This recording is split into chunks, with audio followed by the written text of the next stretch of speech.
وَكَذَلِكَ نُوَلِّي بَعْضَ الظَّالِمِينَ بَعْضًا بِمَا كَانُوا يَكْسِبُونَ،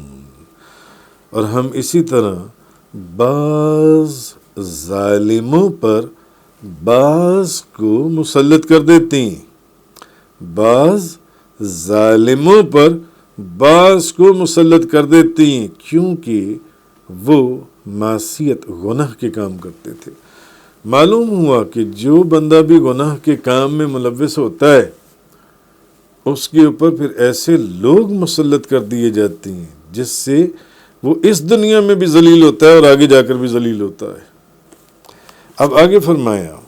اس آیت کے اندر، ابن زید نے اس آیت کی تفسیر میں کہا کہ اللہ تعالیٰ بعض ظالموں کو بعض پر مسلط کر دے گا، اور اس آیت میں ہر قسم کے ظالم داخل ہیں۔ مثلا ایک بندہ گناہ کرتا ہے تو گناہ کرنا اپنے نفس کے اوپر ظلم کرنا ہے، اپنے نفس کے اوپر ظلم کرنا ہے،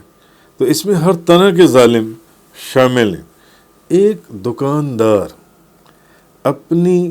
دکان کے اندر چیز کو صحیح تولتا نہیں ہے، اس کی قیمت صحیح نہیں لگاتا، یا کم تولتا ہے یا خراب چیز کو دے دیتا ہے، تو وہ کس پر ظلم کرتا ہے؟ خریدنے والے پر۔ چور کسی کو نقصان پہنچاتا ہے، اس کی حق حلال کی کمائی چوری کر کے لے جاتا ہے۔ ڈاکو کسی کے گھر میں ڈاکہ ڈال دیتا ہے، اس کا رزق حلال لوٹ کر لے جاتا ہے۔ یا ایک کوئی افسر اپنے ماتحت کے اوپر ظلم کرتا ہے، اس کی تنخواہ کھا جاتا ہے، اس کی تنخواہ نہیں دیتا۔ تو یہ تمام چیزیں جو ان سی ہیں یہ ظلم کی اس میں آتی ہیں جو ان سی ہیں۔ تو ان سب ظالموں پر اللہ تعالیٰ کوئی جو بندہ جس طرح کے گناہ میں ملوث ہے، ان سب ظالموں کے اوپر وہ اپنی جان پر گناہ کر کر ظلم کر رہا ہے، یا وہ کم تول رہا ہے، یا وہ کسی کی تنخواہ نہیں دے رہا، ان سب ظالموں پر قرآن یہ کہہ رہا ہے کہ اللہ تعالیٰ کوئی نہ کوئی ان سے بڑا ظالم مسلط کر دیتا ہے۔ یہاں تو پسیں گے ہی پسیں گے، یہ آگے بھی جا کر پسیں گے۔ تو جیسے کہ بنی اسرائیل کے اندر ہے، بہقی شریف کی روایت ہے کہ بنی اسرائیل نے حضرت موسیٰ علیہ السلام سے کہا، بنی اسرائیل نے حضرت موسیٰ علیہ السلام سے پوچھا، آپ ہمارے لیے اپنے رب سے ایک سوال کیجئے کہ ہمیں یہ بتائے کہ اس کے راضی ہونے کی کیا علامت ہے اور اس کے ناراض ہونے کی کیا نشانی ہے۔ کیونکہ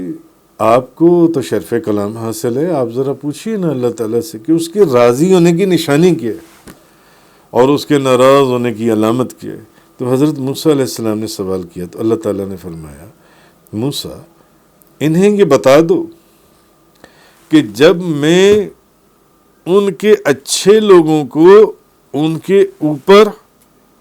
لگا دوں، مسلط کر دوں، حاکم بنا دوں، تو میں ان سے راضی ہوں، اور جب میں ان کے برے لوگوں کو ان پر حاکم بنا دوں تو یہ اس بات کی نشانی ہے کہ میں ان سے ناراض ہوں۔ حضرت ابن عباس رضی اللہ تعالی عنہما نے فرمایا کہ جب اللہ تعالی کسی قوم کو سزا دینے کا ارادہ فرماتا ہے، کسی